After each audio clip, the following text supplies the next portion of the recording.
favor nos grabe para ahora con muchísimo gusto escuchar la columna, la videocolumna del doctor Eduardo Sabugal, La Luneta, aquí en Sin Censura.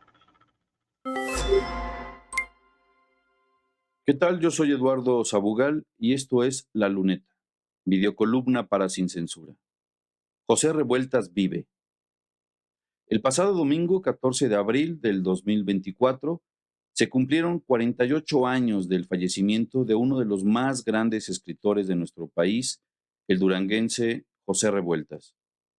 No es que uno quiera amacharse a querer releer el pasado desde la perspectiva que impera en nuestro país a raíz del triunfo de la Cuarta Transformación.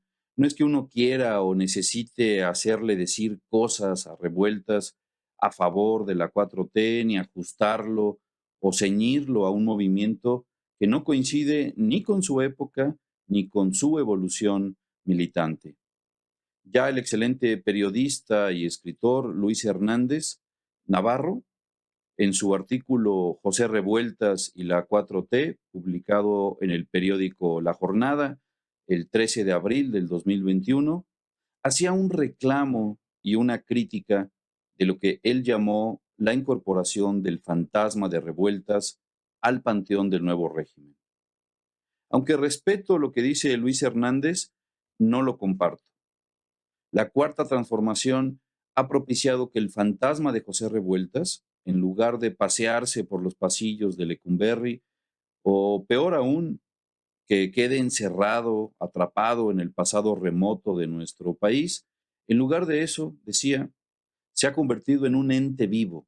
Sus textos, sus planteamientos teóricos, sus reflexiones sociopolíticas y su crítica de la historia son más vigentes que nunca. Si uno visita las Islas Marías, por ejemplo, además de apreciar la belleza natural y el magnífico centro cultural y turístico en el que se ha convertido aquel viejo infierno del Pacífico, también puede apreciar las huellas, los residuos de ese régimen que tanto combatió Revueltas. Los muros de agua ya no es una novela poco leída de un militante olvidado por la academia. Los muros de agua, que hoy bautizan aquel centro cultural dedicado a su memoria, sirven de pedagogía histórica. Nos dicen lo que hemos sido y lo que ya no queremos ser. Rescato un símbolo actual de las Islas Marías que Revueltas hubiera celebrado. En el campamento Laguna del Toro, frente a una prisión de alta seguridad construida en tiempos aciagos y dolorosos del narcoestado, cuando los secretarios de seguridad estaban coludidos con el crimen organizado, frente a ese edificio copiado arquitectónicamente del modelo panóptico de Norteamérica y que afortunadamente quedó inconcluso, frente a esas alambradas de púas y muros grises donde murieron prisioneros de forma cruenta y donde hubo un motín, hoy en el terreno que de no ganar Andrés Manuel López Obrador en el 2018 se hubiera construido otro módulo de la prisión, hay ahí unas hermosas y grandes ceibas que tienen sus ramas extendidas al cielo, árboles sagrados que purifican el ambiente y que le quitan el dolor de cabeza a los visitantes que salen de aquella prisión hoy convertida en museo. Ceibas en lugar de rejas. Ahí me gusta pensar que se pasea el fantasma de Revueltas, en esas ceibas que se impregnan de la brisa marina. Revueltas en 1970, cuando el PRI era aún la dictadura del partido único en el poder, escribió sobre la ideología dominante que el PRI había impuesto durante décadas lo siguiente.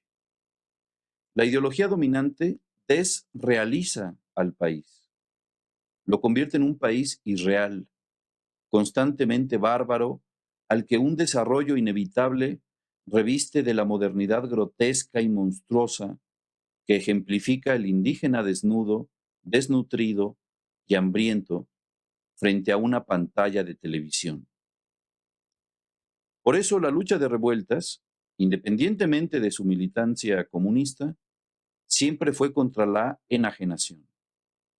Defendió, como se defiende creo hoy desde la Cuarta Transformación, la lucha por la desenajenación humana real, en y con la conciencia histórica, respecto a la vida inmediata y objetiva de relación, como praxis de la cotidianidad, no como un ideal lejano y abstracto.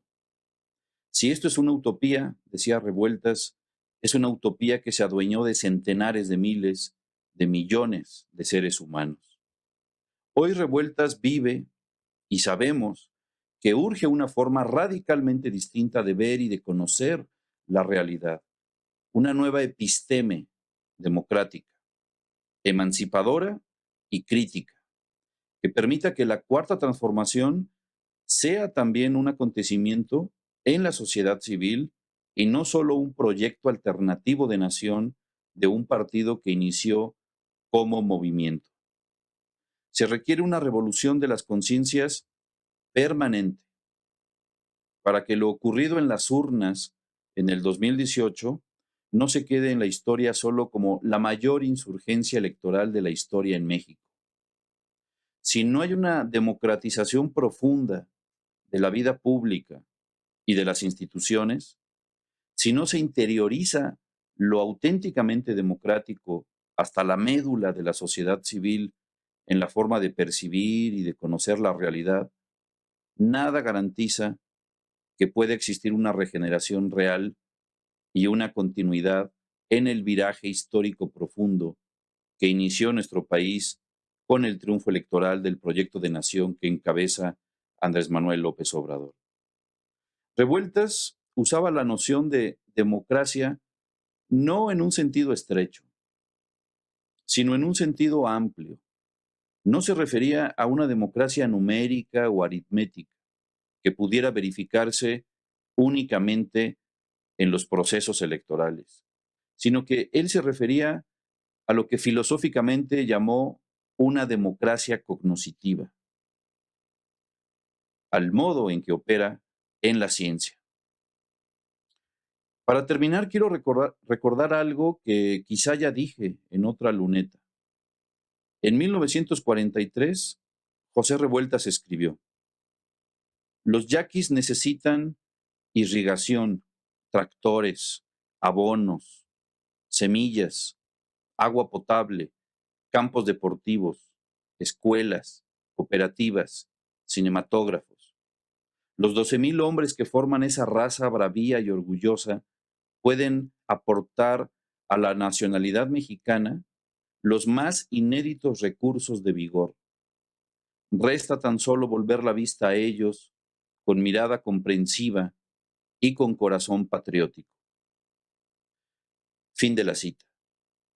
Y sí, tuvieron que pasar más de 70 años desde entonces para que, gracias a la cuarta transformación y a la voluntad del presidente Andrés Manuel López Obrador, que esa mirada comprensiva y ese corazón patriótico volteara a ver a los yaquis y comenzara un proceso de justicia histórica largamente aplazado.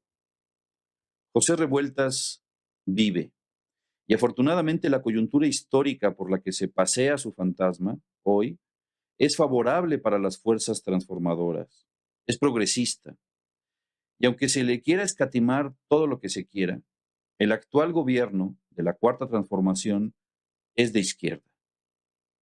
Desde Lázaro Cárdenas, este país no había tenido un gobierno auténticamente popular, que intentara conciliar la ideología con su práctica, el discurso con las acciones. La revolución de las conciencias, de las que habla Andrés Manuel López Obrador, se asemeja a esa democracia cognoscitiva tan largamente explicada y añorada por José Revueltas. La alerta para el relevo que ocurrirá en este año, la alerta para el cambio de estafeta que ocurrirá a partir de las próximas elecciones, en junio de este año, es que el continuismo, y esto es imperativo, no debe ser el de unas siglas de X o Y partido en el poder, que puede ser tomado incluso por la reacción en un travestismo político indeseable y perverso, poniendo lobos disfrazados de ovejas como candidatos, sino que el continuismo debe ser el de la transformación, el de la forma de entender y comprender la realidad. Profundizar, pues, en la corriente del nuevo humanismo mexicano, en la revolución de las conciencias.